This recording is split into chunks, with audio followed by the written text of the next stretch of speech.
C'est finalement une sorte de Waterloo énergétique.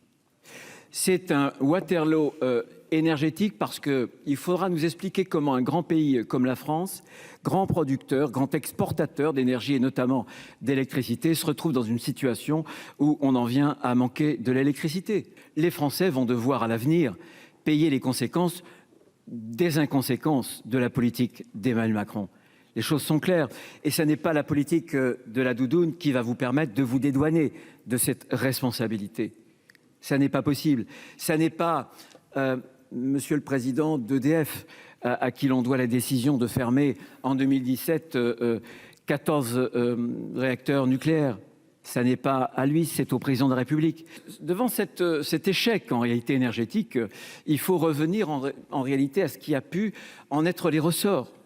Est-ce que ces décisions ont été des décisions fondées sur une vraie stratégie? Je ne le crois pas.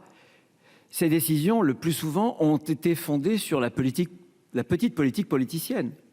Emmanuel Macron et vos gouvernements ont été en quelque sorte les exécuteurs testamentaires d'un accord qui a eu lieu à l'époque entre Madame Duflot et Madame Aubry pour permettre l'accession au pouvoir de Monsieur Hollande.